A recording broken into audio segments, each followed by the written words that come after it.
객석에서 보고 스크린에서 영화를 본다는 게 이런 거였지? 라는 걸 다시 한번 이미 아는 영화임에도 그런 생각을 하면서 봤는데 어떠세요? 호케이로 보신 것도 처음일 거고 극장에서 보신 것도 당연히 태어나기 전 영화잖아요. 진짜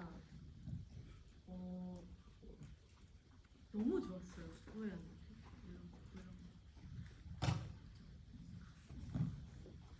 제가 맨 처음 올란도를 본 건 제 노트북으로 보게 된 것이었고 이거를 영화관에서 볼 수 있을까? 라는 생각만 했었던 것 같아요. 근데 오늘 약간 이렇게 전율이 이런 건가? 영화를 보다가 라는 그런 생각을 오늘 딱 영화 시작하자마자 느꼈어요. 그래서 너무 좋았고 제가 이걸 영화관에서 볼 수 이렇게 다 같이 관객분들과 볼 수 있는 게 전 너무 뜻깊습니다. 감사합니다. 처음 본 거는 언제인지 기억나세요? 처음 본 거는 정확한 시기는 잘 모르겠는데 하여튼 제가 틸다 스윈튼이라는 배우를 엄청 좋아하게 됐고 저는 영화를 이제 각자 다 다르시겠지만 배우를 따라서 영화를 찾아보던 사람이었어서 틸다 스윈튼을 좋아하고 틸다 스윈튼의 여러 영화를 보다가 올란다를 만나게 됐었어요. 근데 그 많은 영화들 중에 올란도를 제일 좋아하게 됐어요. 처음 기억은 어떻게 남아있어요? 뭐 이 영화를 왜 좋아하는지 아니면 틸다 스윈튼에 대한 이야기는 우리가 오늘 차차 나눌 거니까 처음 봤을 때 그 기억이란 것도 사실 그 영화를 대하는 굉장히 중요한 태도가 되잖아요. 어떤 기억으로 남아있는지 얘기를 들려주실까요? 되게 저는 인생 영화를 제 삶에 직접적으로 어떤 영향을 준 것들이 많은 것 같아요. 거기에 이제 올란도도 있고 여러 다른 영화들이 있는데 왜 남성, 여성 그리고 시인, 뭔가 그리고 전쟁에 참여하는 어떤 경험 이런 것들은 피상적으로 이해는 해볼 수 있을 거라고 생각했어요. 남자는 이럴 거야. 내가 여자여서 남자는 이렇지 않을까? 이런 힘듦이 있지 않을까?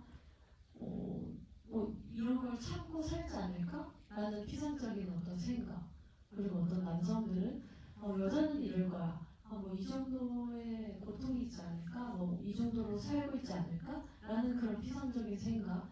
그 전쟁도 제가 겪어보지 않았기 때문에 영상이나 어떤 이제 책들을 보면서 그냥 피상적으로 생각을 해보고 예술인의 삶도 엄마의 삶도 다 살아보지 않으면 다 피상적으로만 생각하는 것인데 이 올란도는 한 사람이 직접 경험을 하면서 인생을 이해를 하는 거예요.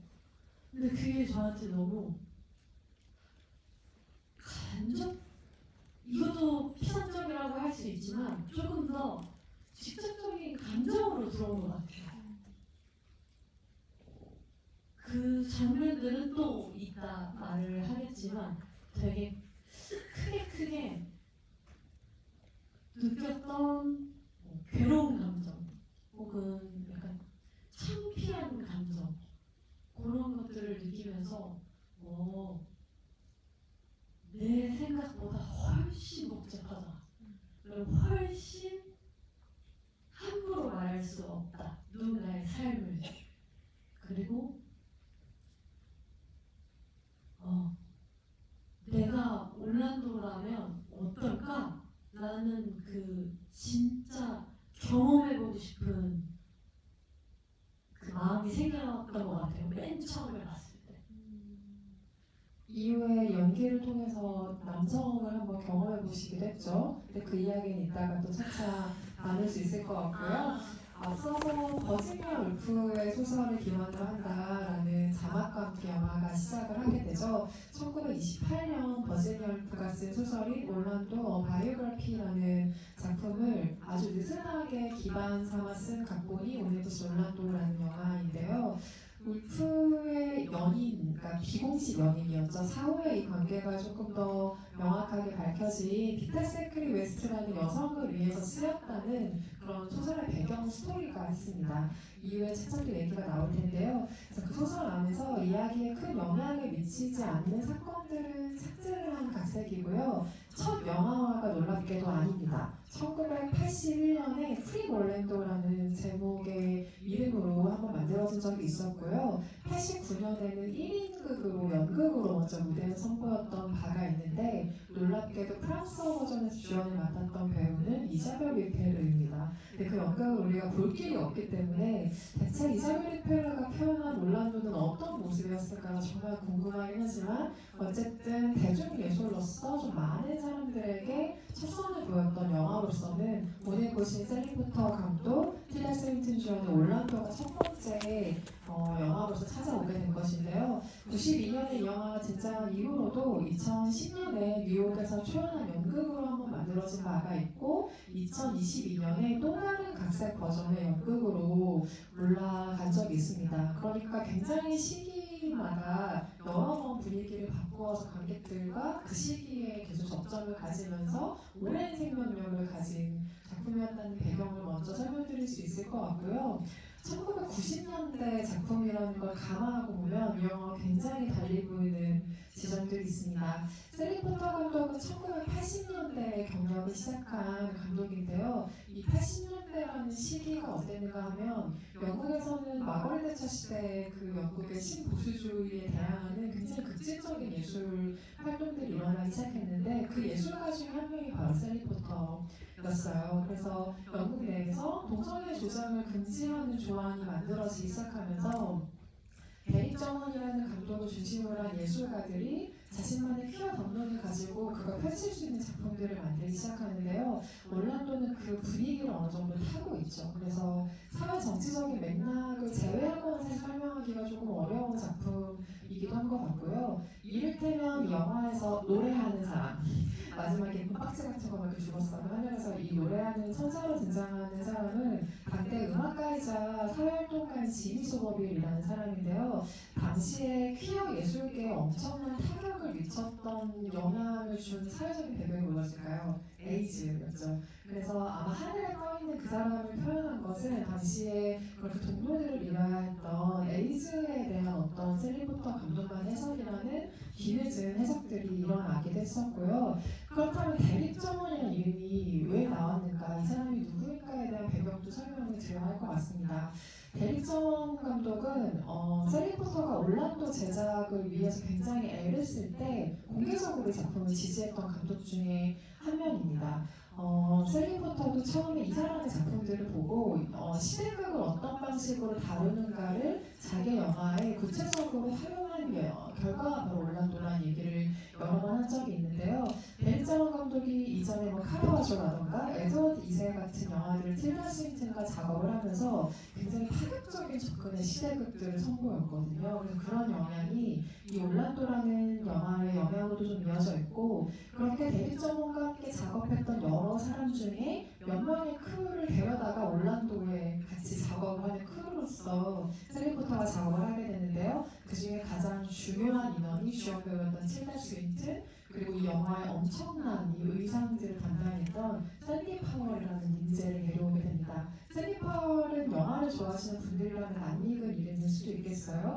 벨벳 골드마인, 그리고 스콜세지 감독과 여러 작품을 같이 했었죠. 그리고 캐롤, 최근에는 메리 포핀스 리턴즈 같은 작품의 의상을 맡았던 할리우드의 가장 전설적인 의상 감독 중에 한 명입니다. 그렇다면 셀리 포터와 데릭 저먼은 어떻게 만났는가? 1980년대에 독립영화 제작자들의 대표 영화인들 모임이 당시의 소련, 지금의 러시아에서 이루어진 적이 있는데, 그때 두 사람이 처음 친분이 생겼다고 해요. 왜냐하면 그 모임에서 유일한 게이 남자가 데릭 저먼이었고 유일한 여성 감독이 셀리 포터였기 때문에 우리 사이에 자연스러운 어떤 동맹이 생겼다라는 것으로 셀리 포터가 그 시기를 회고를 하는 인터뷰들을 여러 찾아볼 수가 있겠습니다. 아까 잠깐 이야기가 나왔지만 이현 배우가 이 영화를 항상 어디에서나 기회가 있으면 인생 영화로 꼽았었죠. 아까 그 인생의 접점과 닿아있는 인생에 가장 큰 영향들을 미칠 만한 영화들을 항상 꼽는다라고 언급을 했는데 이 영화를 조금 더 구체적으로 얘기해볼까요? 좋아하는 영화를 넘어서 인생 영화로 꼽을 수밖에 없는 이유가 있다면요? 뭔가 지금도 그렇지만 연기를 하면서 뭔가 인생을 관통하고 삶을 관통하고 혹은 저의 철학이나 막 그런 걸 생각하고 생각해야 한다고 살고 있는 것 같아요. 그래서 저도 모르게 누군가를 그 사람으로 살진 못하지만 이해해보려고 노력도 하고 내가 너무 싫어했던 어떤 인간 군상을 제가 연기를 해야 할 때도 있고 또 모두에게 쉬운 기회는 아니었지만 어쨌든 소년심판으로 남자 아이의 연기를 했어야 했고 그런 것들을 업으로 살면서 그냥 겉핥기로 이해한다기보다 한번 진짜 살듯이 이해해보면 어떨까? 그리고 살듯이 이해를 하려면 어떤 눈으로, 어떤 마음가짐으로 이 세상을 살아야 할까라는 것에 제일 많이 고민했던 시절에 올란도를 만났던 것 같아요. 그래서 뭐 올란도가 저에게 답을 주진 않았지만 또 다른 어떤 공간을 열어줬다? 생각의 틀을 열어줬다라고 느꼈어요.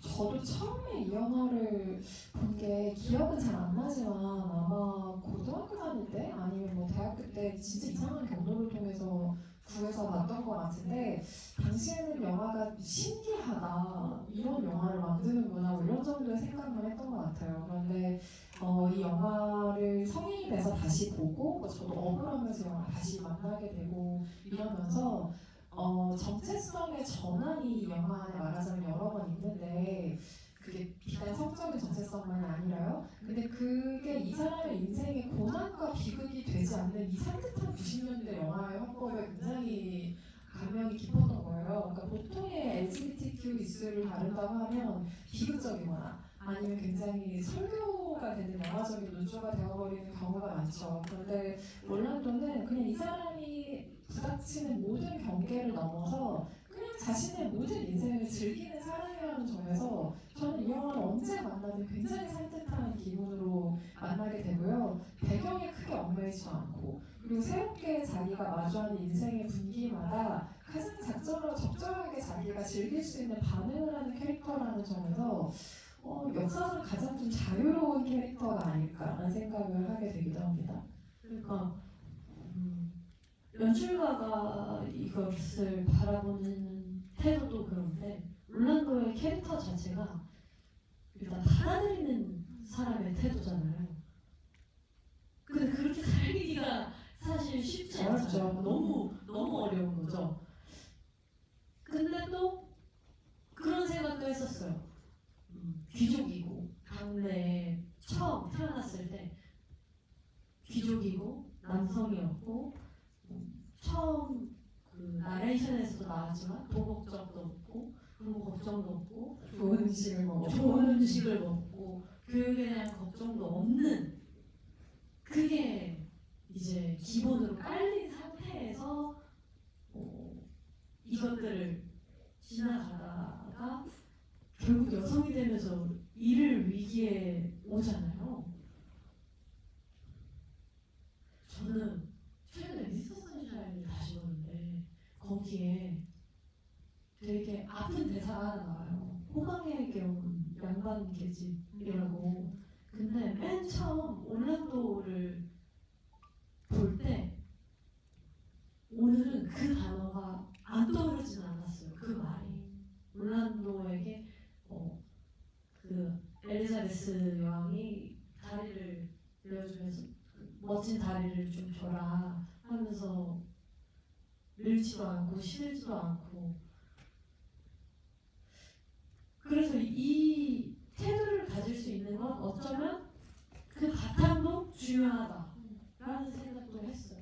그럴 수 있죠. 만약에 진짜 찌르시게 가난한 집안의 가장으로 올란도가 처음에 태어났다가 이후에 비슷한 환경보다 혹은 뭐 그보다 덜한 집안의 아이들이 줄줄이 달린 집의 여자였다면 또 우리가 조금 다른 풍경들을 볼 수가 있었을 텐데 저는 이 영화가 어떤 의미에서는 그런 계급도 넘어버리는 설정들이 있다고 생각하거든요. 그건 좀 차차 이야기를 또 나눌 수 있도록 하고요.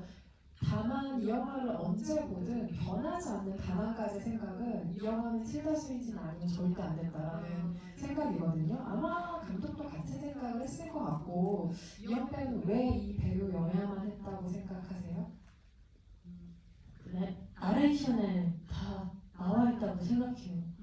16세기에는 아름다운 여성의 미모에 가까운 남성이 인기였고, 근데 이 틸다 스윈튼의 외형적인 모습이 현대로 와도 과거로 가도 너무 이상적인 모습이잖아요.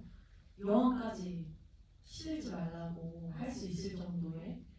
근데 그 외형에 참 잘 맞는 눈과 몸을 갖고 있는, 그리고 연기도 참 잘하는 배우가 아니었나 싶고, 그리고 이거는 그냥 제 짐작인데 어쨌든 틸다 스윈튼도 제가 알기로는 귀족 출신이시라고 알고 있는데, 그래서 좀 더 많은 것을 이해할 수 있는 배우이지도 않았을까라는 생각을 하고, 저는 이 영화를 보면서 틸다 스윈튼만큼 부러운 배우는 없었어요. 그러니까 어떤 작품을 봐도 아 진짜 부럽다 라고 생각하는 배우이고, 이 작품을 한 게 너무 부러워요. 이 얘기를 하면 아마 더 부러울 것 같은데 영화 업계에 뱀파이어 같은 사람들이 몇 명 있죠. 그러니까 언제 사진을 봐도 이게 언제야 싶게 똑같은 사람들이 있는데 그 중에 한 명이 틸다 스윈튼이겠죠? 감독으로 가면 진짜훈 씨가 있을 것 같고요. 틸다 스윈튼이 우리의 눈에 항상 익숙한 배우라서 그 나이를 종종 잊지만 1960년생입니다.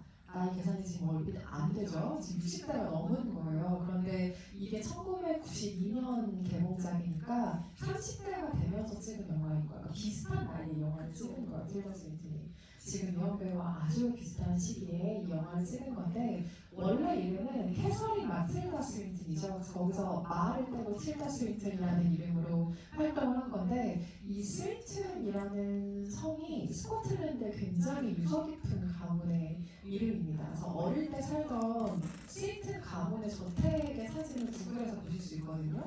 이 정도는 아닌데 상당한 저택에서 어릴 때 살았던 것 같아요. 그리고 이 배우가 가지고 있는 좀 특이한 초연한 이미지라고 해야 되나? 그러니까 뭐에 앞에 가서도 굉장히 좀 동동거리지 않는 특유의 이미지 같은 것들이 있잖아요. 저는 그 태도가 많은 것들을 설명해주고 있다고 생각하는데 변하는 상황에 너무 열심히 대하지 않는 인상이라 저는 올란도라는 캐릭터가 굉장히 재미있는 캐릭터 설정과 배우의 조합이다라는 생각이 들고, 틸다 스윈튼의 첫 영화 그리고 초기 작품의 분위기를 얘기할 때 빠뜨릴 수 없는 이름이 아까 잠깐 언급했던 베리 셔먼이라는 감독이에요. 1986년에 카라바초라는 작품으로 틸다 스윈튼이 연기를 시작했는데요.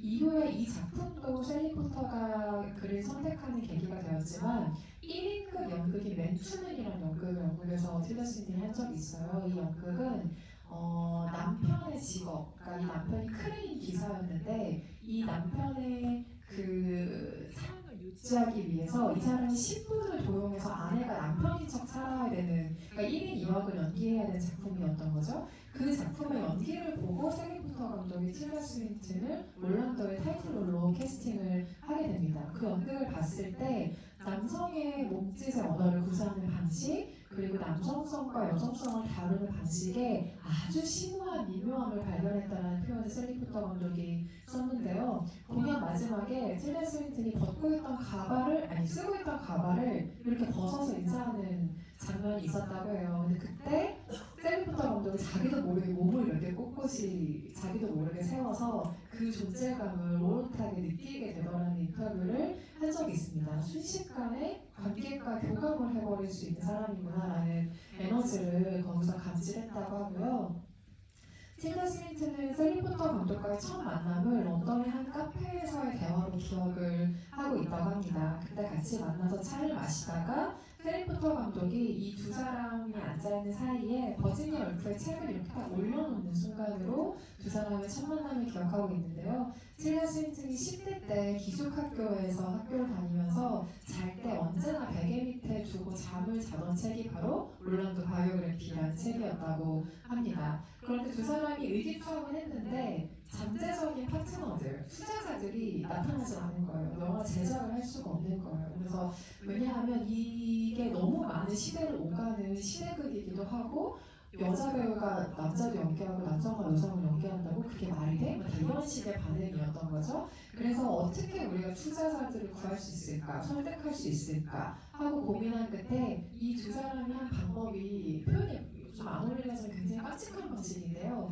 의상 대여점에서 빅토리아 시대 드레스랑 엘리자베스 시대 의상을 두 사람이 빌려서 의상을 배우가 입고 촬영하는 사진집을 만들게 됩니다. 그래서 그 사진과 내가 어떻게 영화를 만들 것인지에 대한 셀리 포터의 구상과 이거를 합쳐서 양장본 책으로 만들었는데요. 왜 이렇게 했느냐? 당시는 90년대 웹사이트도 없고 뭐 대량 제본 같은 것도 불가능한 시대였다는 거죠. 그래서 일일이 그걸 손으로 만든 그 양장본 책을 칸영화제 관계자들에게 배포를 하게 됩니다. 그렇게 투자처를 구하게 됐고요. 이때를 틸다 스윈튼은 내가 그렇게 항상 어렵게 시작을 해서 감독들과의 협업을 오래 가져가는 게 너무 익숙한 배우가 되었다는 이야기를 하기도 하죠. 실로 엄청나게 많은 거절을 받았다고 하는데요. 모두가 이렇게 얘기했대요. 이 영화는 못 만들어요. 만들어지기 너무 어려워요. 이런 이야기의 반응의 거절들 가운데 끝내 어떻게든 불굴의 의지로 두 사람이 만들어낸 작품이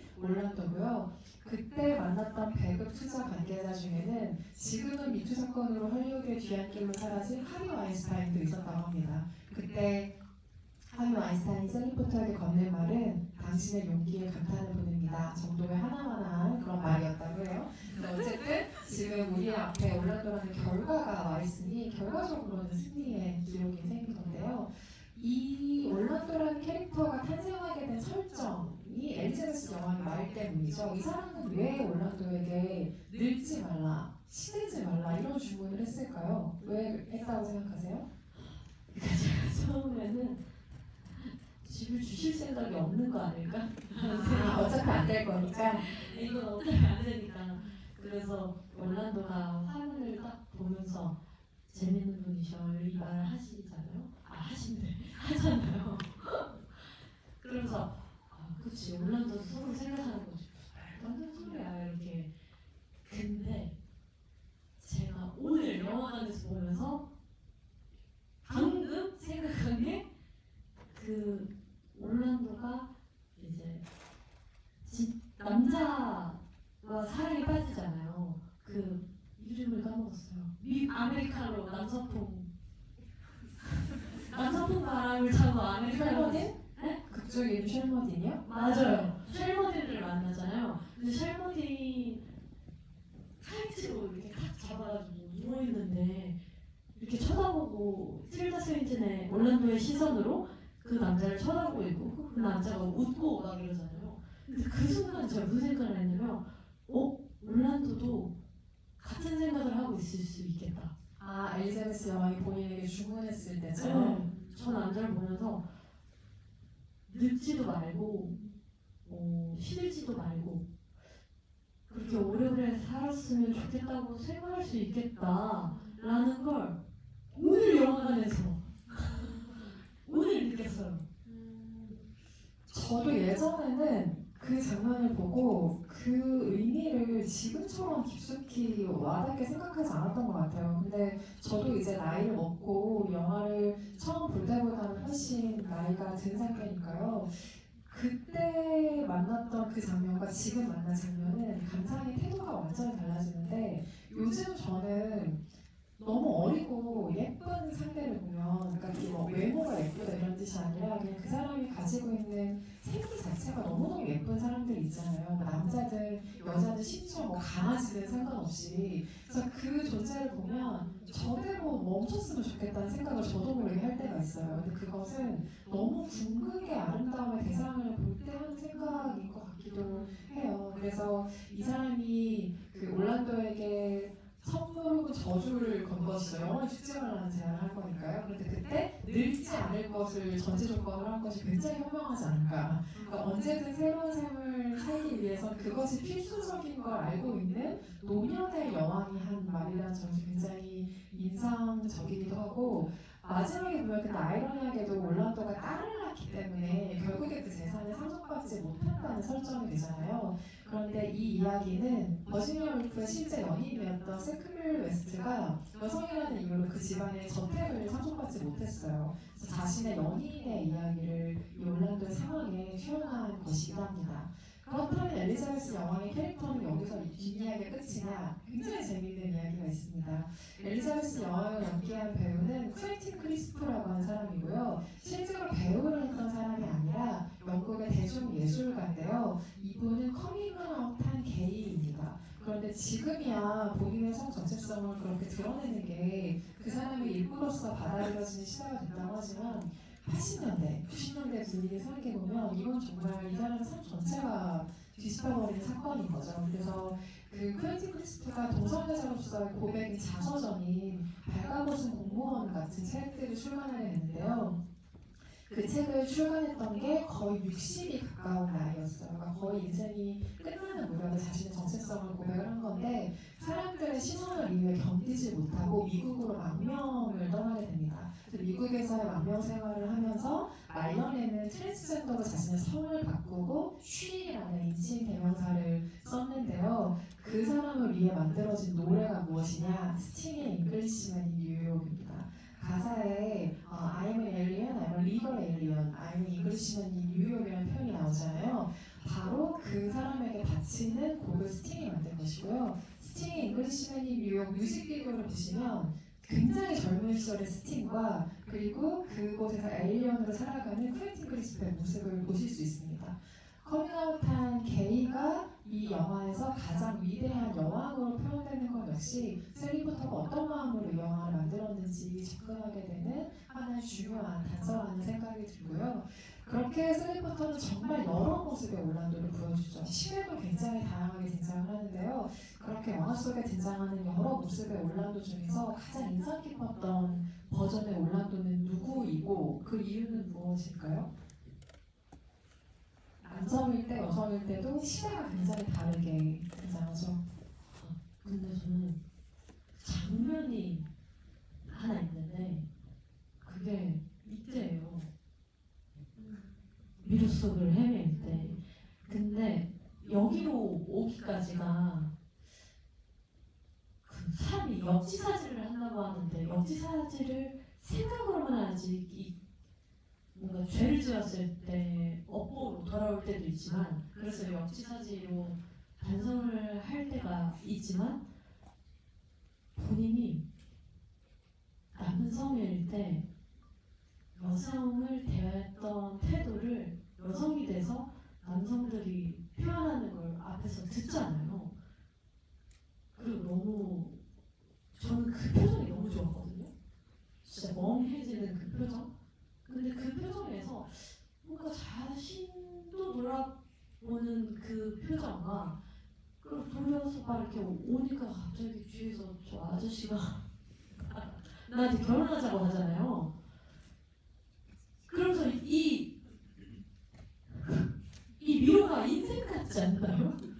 이 여성이 된 이 사람의 인생이 유일하게 제가 살짝 눈물이 고이는 항상 이렇게 너무 얼굴이 너무 좋다 이러면서 영화를 계속 보다가 유일하게 이 미로로 들어오기까지의 그 시간 속에서 눈물이 고이더라고요. 어쩌면 올란도라는 사람이 두 성을 살면서 아 여성도 이해를 했다.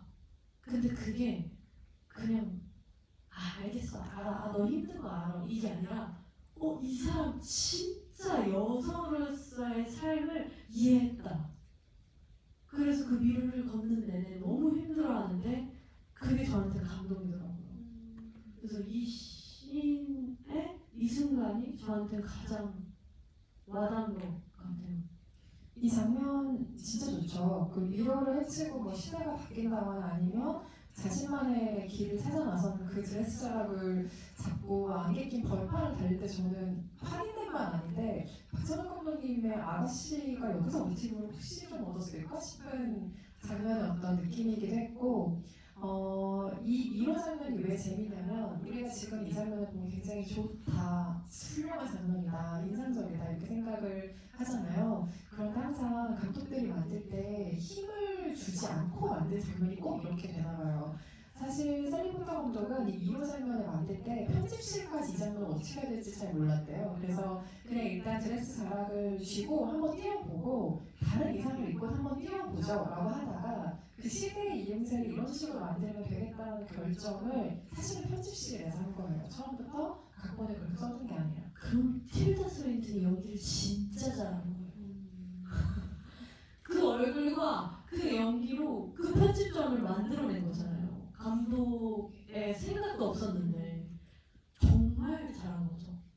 이건 틸다 스윈튼 얘기도 한번 들어보긴 해야 되는데 무슨 생각으로 뜨셨는지가 좀 관건일 것 같긴 한데 근데 그 들판 장면에서 뭐 여담이지만 제가 재밌었던 거는 그 셰퍼딘을 만나서 마치 제인 오스틴의 어떤 작품을 굉장히 역이용한 것 같은 그 장면에서 둘이 가다가 증기 기관차 소리를 듣잖아요. 그건 시대가 또 한 번 바뀐다는 소리이긴 한데 저게 뭐죠? 라고 얘기하면 이래요 라고 얘기를 하는데 얼마나 제작비가 모자랐으면 기차를 보여주지 않고 그 소리로만 들려주는 간결한 방식을 택했을까. 저는 그렇게 생각하고 싶지가 않아요.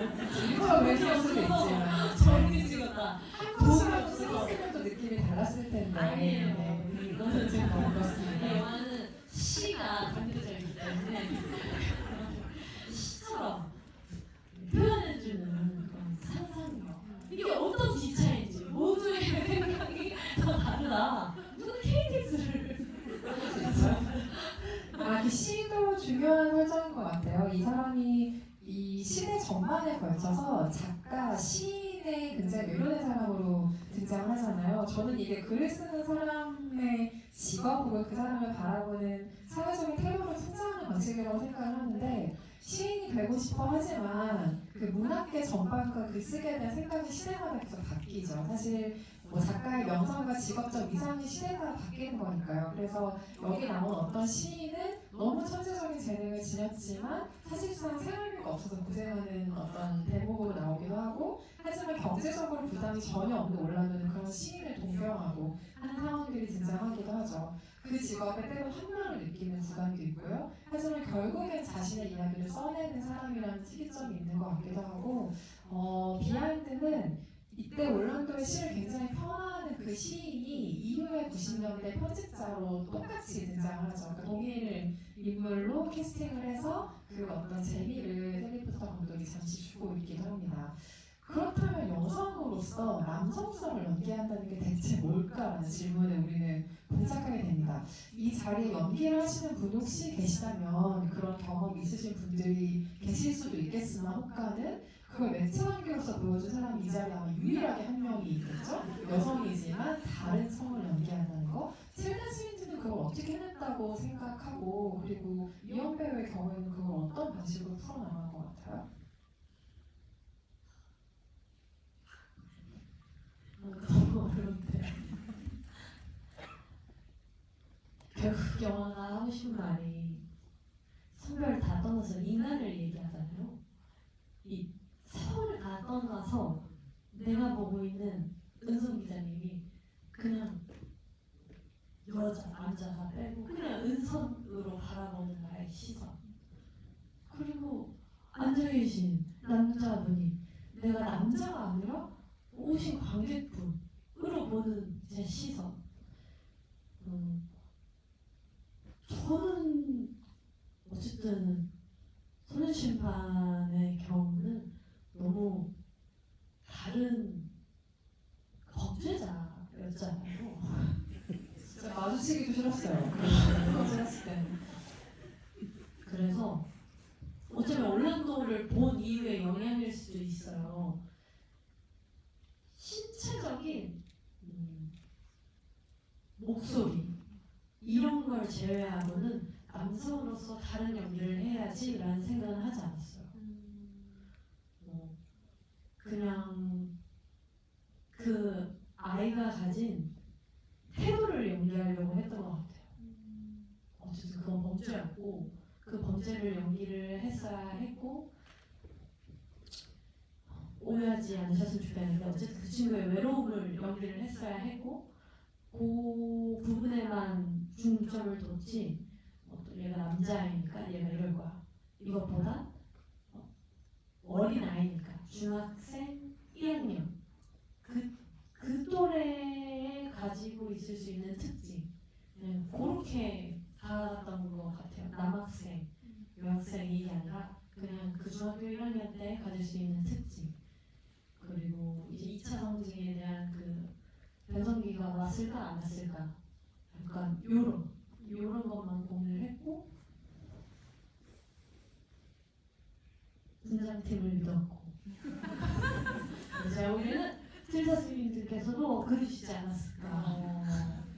근데 좀 특이한 점을 혹시 눈치를 채지 못했어요? 그러니까 올란도가 남성일 때 할 수 있는 가장 쉬운 선택은 수염을 붙이는 거잖아요. 그런데 이 영화는 수염을 한 번도 붙여주지 않죠. 이때는 여성의 아름다움이 가장 아름다웠다. 그치, 그럴 수도 있죠. 그러니까 이렇게 아름다운 얼굴의 올란도를 너무 다들 사랑했잖아요. 수염 붙일 필요가 없었다. 그쵸. 근데 아까 그 남성성에 대한 얘기를 할 때 이연 배우와 틸다 스윈튼의 공통점이랑 결과적으로 자신의 성이 아닌 젠더를 굉장히 훌륭하게 잘 표현해냈다는 공통점이 있는데 차이가 있다면 많은 대중에게 얼굴이 알려지지 않은 상태였고 그러니까 뭐 남자인지 여자인지 뭐 구분할 수 없는 어떤 그 상태로 등장을 한 거고 틸다 스윈튼은 모두가 여성인 걸 알고 있는 상태에서 연기를 유명하지 않았잖아요. 그 작품으로 이제 발표를 하신 거니까요. 그래서 이 차이가 뭐냐면 우리가 아는 사람을 처음 바꾸는 거랑 그렇지 않은 걸 바꾸는 건 사실 굉장한 차이가 있어요. 갑자기 전지현 씨가 남성을 연기하는 거랑 똑같은 거잖아요. 근데 그럴 때 셀리 폰더 감독의 전략은 너무 남성처럼 보이기 위해서 인조수염을 붙이거나 하는 게 실수라는 생각을 했다는 거예요. 그래서 관객이 커다란 스크린 안에 틸다 스윈튼 얼굴을 뚜렷하게 볼 텐데 그럼 그때 관객이 볼 때는 집요하게 수염을 붙인 접착제 이런 걸 찾아낸다는 거죠. 그래서 일부러 그런 선택을 하지 않았고 처음부터 여배우가 남장을 하고 있다는 걸 안다는 가정하에 그냥 작업을 해버리자 라는 생각을 했고 그 사실을 인지하고도 관객이 몰입할 수 있도록 만들면 된다라는 어떤 가정하에 이야기를 좀 이끌어 갔다고 하는데요. 그렇게 올란도가 처음부터 제4의 벽이라고 하는 벽을 깨고 관객에게 말 걸기를 시도하는 것도 저는 몰입의 보편이라는 생각을 했거든요. 한 번쯤 뭔가 우리가 느슨해질 때마다 확 우리의 시선을 잡아채는 이 말들을 하기도 하는데 카메라를 정면으로 바라보거나 관객에게 말을 거는 건 요즘 시대는 굉장히 흔한 일이지만 다시 시대를 생각했을 때 90년대 초반임을 감안했을 때는 굉장히 실험적인 방식이기도 하거든요. 여기서 발생한 어떤 효과라고 하면 뭐가 있을까요? 관객과 카메라를 똑바로 바라보고 배우가 자신의 배역을 인지한 채로 말을 건다라는 거. 좀 더 함께하는 기분이 들지 않을까요? 그러니까 어쨌든 이건 올란도의 이야기인데 올란도가 앉아있는 나한테 무슨 말을 하잖아요. 그럼 어쨌든 같이 조인하자라고 느껴지는 것 같아요. 나 지금 이렇게 이 시간을 지내고 있다. 지켜봐줘. 난 지금 이렇게 느껴. 그래서 약간 소통하는 것이고 아까 그러셨잖아요. 유명할 때 했으니까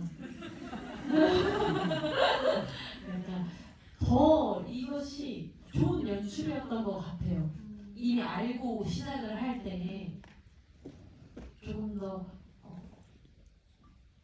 위트 있고 가볍고 또 너무 진지하게 이거 만약에 맞아요. 전전 선배가 만약에 올라도를 해가지고 하면 속으로 많은 분들이 아 너무 여잔데 이러고 봤었을 거잖아요. 진지하게 시작을 한다면.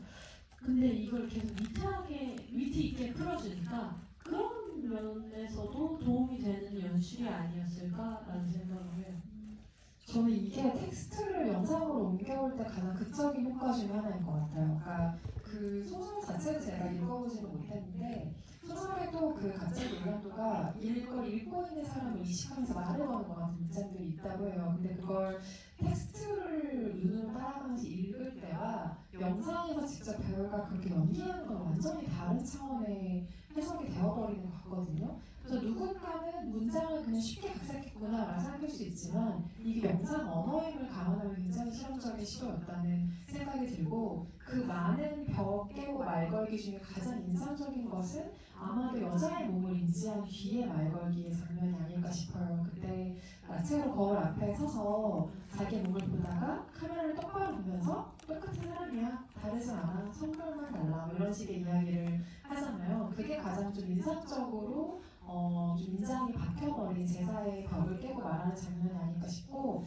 잠깐 딴 얘기지만 그 바로 직전의 장면이 진짜 아름답지 않나요? 그러니까 콘스탄티노플이라고 하나요? 요즘에 이스탄불 부르는 옛날 말 거기서 햇살과 먼지가 만들어낸 그 아름다운 장면이 굉장히 인상적인데 먼지가 마치 금강처럼 막 이렇게 날리면서 새롭게 태어나는 순간 아름다움을 보여주는데 저는 그 장면이 여성적인 아름다움이라는 말을 표현하기 이전에 남성적인 한계 이상을 달아났을 때 그러니까 누군가의 죽음을 보고 도망친 직후잖아요. 그럴 때 젠더를 바꿔버린다라는 설정이 굉장히 흥미롭게 느껴졌고 그럴 때마다 아주 긴 장으로서 새로운 죽음의 삶으로의 이행을 거친다라는 연출도 인상적이었다고 생각하고요.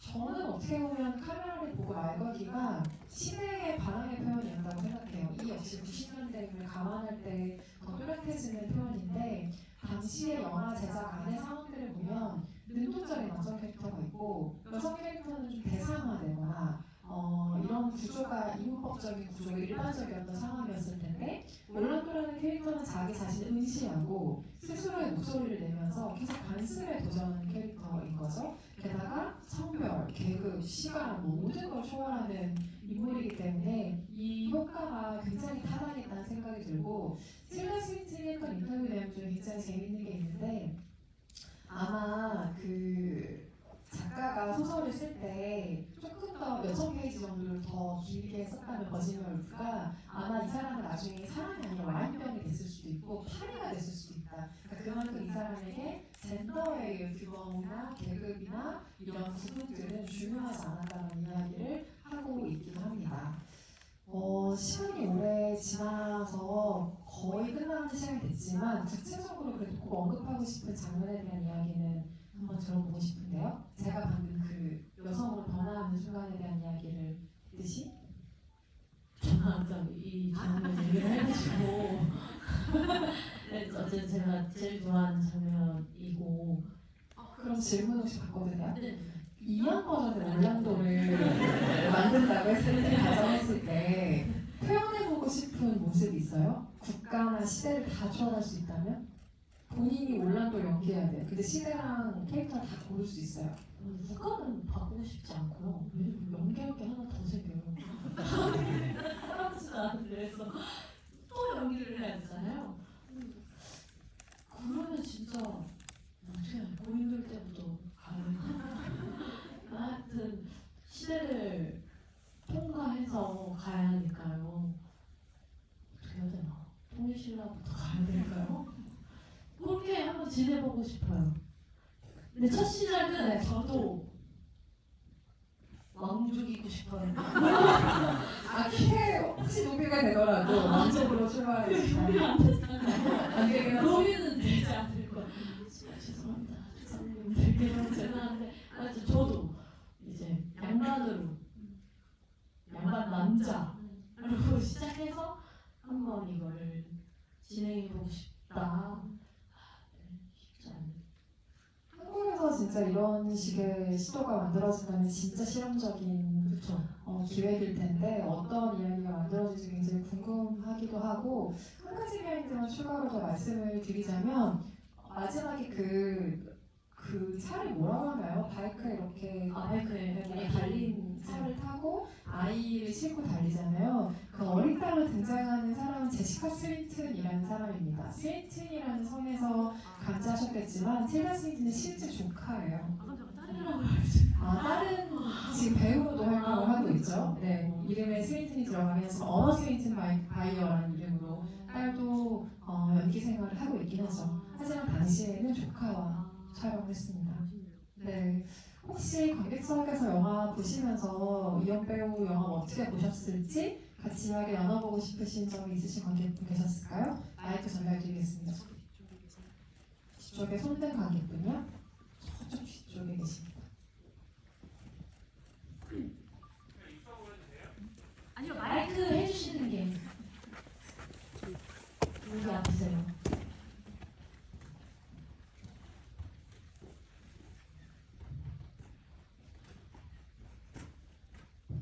네, 안녕하세요. 영화 너무 잘 봤고요.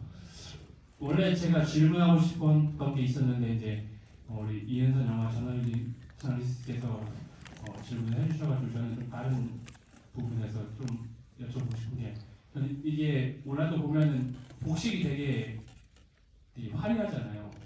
그래서 저는 제가 봤을 때 그 한 중간 후반쯤에 이제 굉장히 하얀 되게 드레스 넓은 드레스 있잖아요. 그 장면이 되게 인상이 깊었거든요. 그러니까 되게 길은 좁은데 방에서 길은 좁은데 엄청 넓은 드레스를 입고 이렇게 의사들이 이렇게 있는데 이렇게 몸을 이렇게 피하면서 이렇게 걸어가잖아요. 근데 저는 그게 그 시대 때 여자들의 그런 상황이 녹록지 않았다. 그러니까 이렇게 굽이굽이 이렇게 피해가는 그런 느낌을 받았었거든요. 그래서 저는 그게 굉장히 인상이 깊었는데 제가 질문드리고 싶은 거는 만약에 올란도에서 가장 이영 배우님께서 어떤 복식이 가장 인상 깊게 남으셨는지 어떤 것들이 있는지 좀 궁금합니다. 입고 싶은 걸 얘기해줘도 재밌는데요, 추가로? 너무 일단 이건 입고 싶어요, 안 입고 싶어요? 이거는 제가 많이 입으면 너무 힘들 것 같아요. 머리가 너무 무거울 것 같아요. 근데 진짜 대단하지 않나요? 어떻게 이렇게 머리 무거운 걸 이고 이 연기를 했다는 게 정말 대단하고 저는 완전 그 올란도가 나라 콘스탄티노플 지금의 튀르키예 지금 튀르키예군요. 튀르키예 콘스탄티노플에 이렇게 지내시다가 거기에 10년 정도 있다가 익숙해져서 그 전통 의상을 입고 딱 나오시잖아요. 근데 그때 너무 아름다운 거예요. 그래서 그 옷이 정말 마음에 들었고 그리고 저는 이 옷 말고 이 위로에서 나왔을 때 바뀐 옷 있잖아요. 그 옷 너무 좋았습니다. 그 복식 정말 아름다웠습니다. 이렇게 좀덜 거추장스러운 것도 있다는 거잖아요. 네, 한 번 정도 더 받아볼까요? 네, 저쪽에 손 드신 관객분.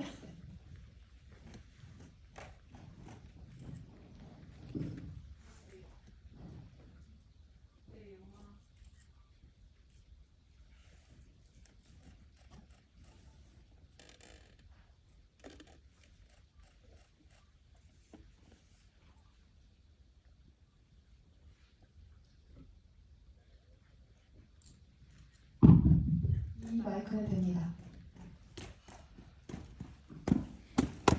저는 이 사이에 꼭 드리고 싶은 말이 제가 이 영화를 진짜 좋아하는 건 세상이 나를 여성의 틀에 가두려고 하든 혹은 내 친구를 남성의 틀에 가두려고 하든 쉽지 않고 녹록지 않겠지만 내가 그냥 인간으로서 하고 싶은 거, 할 수 있는 것들을 하고 사는 것이 가장 중요하다. 그걸 느꼈어요. 갑자기 갑자기 끝인사를 질문 받겠습니다. 네. 네, 중간에 굉장히 독특한 카메라 촬영 구도가 있었던 장면이 기억나는데 그 쉘머딘하고 올란도가 마주보면서 대화를 하는데 앵글이 계속 두 사람을 왔다 갔다 하면서 굉장히 길게 찍힌 장면에서 서로 내가 남자라면 내가 여성이었다면 하고 대화를 계속 주고받는 장면이 있거든요. 그리고 시계 초침 소리가 계속 배경으로 깔리고 이 장면을 어떻게 보셨는지 저널리스트님과 이현 배우님 의견이 각각 궁금합니다.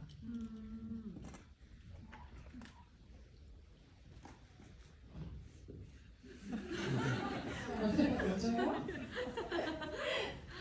그 장면 저 되게 인상적이었어요. 왜냐면 그 올란도는 이미 젠더가 한번 바뀐 사람이지만 할머니는 그 사정을 아는지 모르는지 그때까지 알 길이 없는 사람이고 뭐 저의 과거 이런 식으로 언급하는 거 보면 잠깐의 얘기가 있었을 수도 있겠지만 어쨌든 그런 경험을 해보지 않은 사람으로서 내가 여성이라면 내 어떤 가정을 얘기해보는 거잖아요. 근데 저는 그게 이 두 사람이 얼마나 잠깐이지만 서로를 존중하고 깨어있는 사랑을 했는가를 보여주는 장면이라고 생각했어요. 왜냐면 앞선 시대 상황을 생각해보면 사교 모임에 갔을 때도 당신은 말이 없군요. 진짜 완벽한 여자입니다. 이런 소리를 듣잖아요. 그리고 여자들은 어때야 된다라는 남자의 부속품 혹은 가정을 책임지는 어떤 역할로서의 말에만 갇혀있던 사람이 처음으로 당신 그대로 살아도 된다는 이야기를 자신의 성이 아닌 반대 성으로부터 듣는 장면이라고 생각했어요. 그래서 그럼 나는 모범을 되는 사람이군요 라고 인지를 하게 되잖아요. 물론 자신의 삶으로서 자기가 그렇게 해도 되는 사람이라는 걸 인지하고 있었겠지만 사랑하는 사람으로 받는 인정은 또 다른 부분이라고 생각하거든요. 그건 상대에게 서로 자유롭게 살아가라고 줄 수 있는 가장 성숙하고 사랑스러운 조언이자 제안이라고 느꼈어요. 그래서 그 장면이 굉장히 인상적이었어요. 서로가 내가 남자라면 내가 여자라면 이야기하는 바로 그 언어들이요. 저는 어쨌든 보통 이제 사랑을 시작하려면 외형적인 것도 마음에 들어야 되잖아요. 근데 저는 그 말에서 떨어져서 서로 그 이야기하고 테일러 스윈이 처음에 나랑 결혼할래요? 라고 했을 때 얼굴은 마음에 들었구나 라는 생각을 했거든요. 근데 그 짧은 시간 동안 가장 중요한 얘기를 둘이 나눴잖아요. 그러면서 저는 올란도가 정말 사랑에 빠졌다고 생각했어요. 이 사람의 이야기를 들으면서 얘 괜찮은 놈이네? 약간 이런 느낌? 그래서 거긴 정말 서로를 이해하면서 사랑에 빠지는 순간이 아니었나. 그리고 내가 하고 싶은 말을 이 남자가 하고 있구나. 그런 좀 아주 로맨틱한 장면으로 보고 있었습니다. 이거는 진짜 쓸데없는 말이긴 한데 영화를 어느 타이밍에 뭘 먼저 보느냐도 중요한 것 같은 게 저는 타이타닉 이후에 이 영화를 봤기 때문에 그 빌리 제인이 연기하는 쉘머니를 볼 때마다 타이타닉에서 구명조끼 입고 얇게 앉아있는 모습밖에 생각이 안 나는 거예요. 그래서 전혀 이 사람이 멋지게 보이지 않는 저도 그렇게 멋지게 보이지 않아요. 근데 저는 이제 올란도의 시선으로 마르스 떨어진 사람한테 결혼하자 봤잖아요. 근데 그 대사가 그냥 저 상황을 이해하려면 마르스 떨어져서 얼굴을 봤는데 정말 오래간만에 본 이 남자가 늙지도 않았고 구릿빛에 괜찮았나 보죠.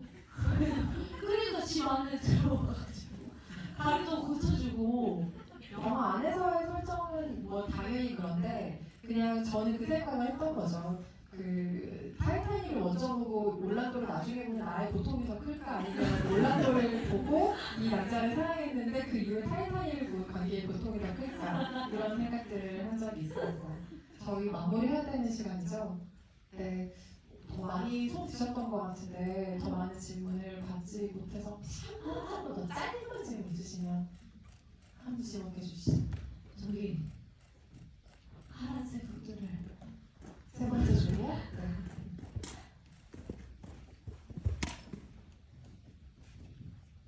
네, 안녕하세요.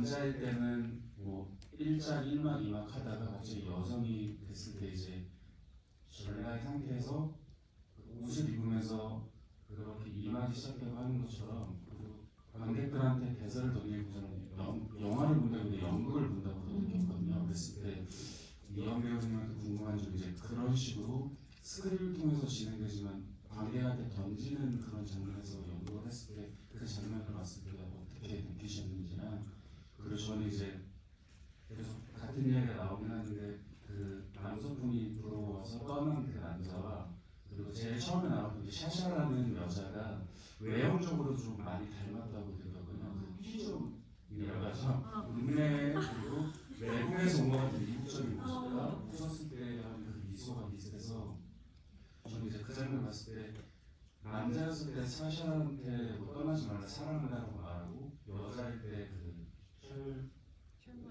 배우한테 그런 식으로 말하는 게 굳이 이제 성별을 나누지 않고 사랑하는 상대한테 했을 때 그 상황이 보여졌을 때 어떻게 하냐라고 느껴져서 이거는 이제 저널리스트님이 어떻게 느끼셨는지 좀 궁금한 부분이 하거든요. 감사합니다.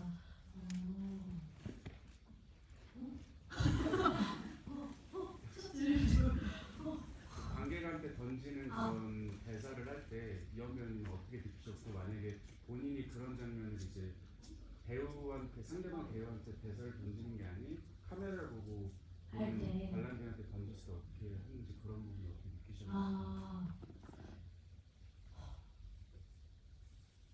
저는 일단 틸다 스윈튼 배우님이 그걸 해주셔서 너무 좋고 멋지고 해보고 싶다라는 생각을 했는데 만약에 제가 한다면 정말 큰 고민을 할 것 같은데요.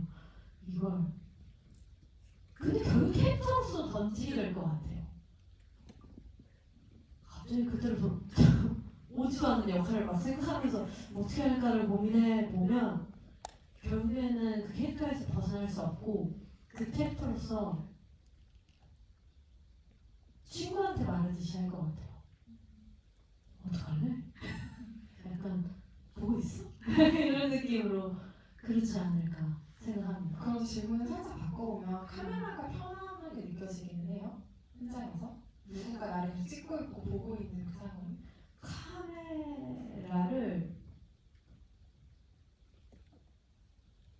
카메라의 존재감을 느끼지 않아요. 그러니까 그게 편안하다고 해야 될지. 근데 확실히 저는 연극은 저한테 아직 너무 이르다고 생각하는 편이어서 두 공간을 비교를 하자면 저는 카메라 앞이 지금은 편한 것 같아요.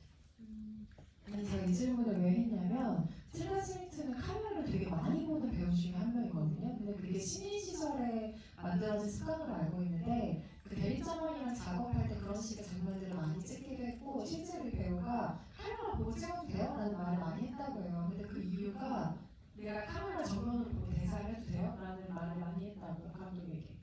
연출이 아닌데요? 연출이 아닌데 이 장면에서 지금 카메라를 봐도 되나요? 그러니까 예를 들면 이렇게 지나가다가 길을 지나가다가도 이렇게 두리번거리는 사람이 있고 카메라는 굳이 그 눈을 맞추고 지나갈 수 있는 거잖아요. 그러니까 그런 걸 해도 되냐는 허락을 받았다는 거죠. 근데 그게 왜 그랬냐면 카메라가 지금같이 보편화됐던 시대가 아니어서 생겼던 고민일 수도 있을 것 같아요. 그러니까 누군가 나를 지켜보는 게 편안하지가 않더라고요, 이 배우는. 그래서 카메라와 친해지고 싶다. 어떻게 하면 친해지지? 이런 고민 끝에 카메라와의 관계의 방식을 문제 고민하던 시기가 있었다고요. 그래서 차라리 누군가 나를 보고 있다는 걸 정확히 인식을 해버리지 않는 이 배우만의 강편 그 자리를 데뷔점원과의 감독 작업에서 잡았다고 해요. 그래서 아마도 이 영화를 촬영할 때 카메라를 보고 말하는 게 어색하지 않았을 거예요. 그게 초반부터 해보던 방식이라서 이것은 틸다 스윈튼의 방식이고 지금 마무리를 하듯 짧게만 얘기하면 저는 그게 사랑하는 사람이 나온 유일한 장면들이잖아요. 남성일 때 사샤를 만났고 여성일 때 셜록을 만났을 때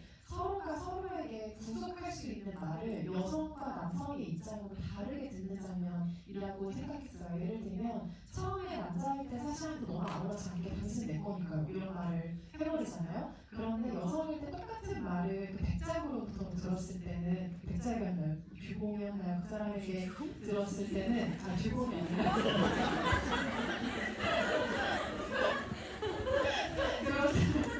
들었을 때는 내가 어떻게 당신인 거죠? 그게 말이 되나요? 라는 식으로 하잖아요. 그런 식으로 완벽한 사람한테 만났을 때는 소유가 불가능하다는 걸 깨닫는 어떤 장면의 전환들이 많은 생각이 들었습니다. 저희 진짜 마무리를 해야 될 것 같아서요. 끝인사 짧게 해주시고 자리 정리하겠습니다. 그게 뭐예요, 그게? 오늘 죽은 것 같아요.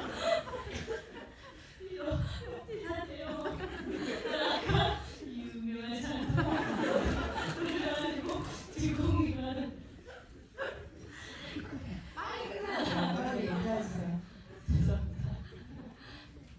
아 오늘 너무 즐거웠고 정말 즐거웠던 것 같기도 저 너무 재밌었고 이렇게 같이 제가 좋아하는 영화를 정말 좋아하는 영화를 이렇게 관객분들이랑 같이 처음으로 볼 수 있게 돼서 저한테도 너무 설레이는 경험이었고 그리고 이 영화를 같이 처음으로 이렇게 또 대화를 나눌 수 있어서 너무 즐거웠습니다.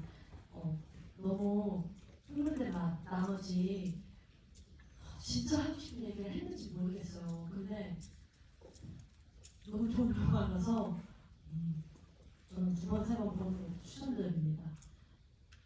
아주 너무 즐거웠고 감사합니다. 다음 주에 개봉해서 더 많은 100시대 관객들과 이 영화가 만날 텐데요. 오늘 리뷰 보셨으니까 주변에 좋은 입소문도 많이 부탁드리겠고요. 좋은 소설도 그렇고 영화도 그렇고 고전이 오래가는 건 이유가 있는 것 같아요. 고전이 되는 데는 이유가 있는 작품이라는 생각을 다시 한번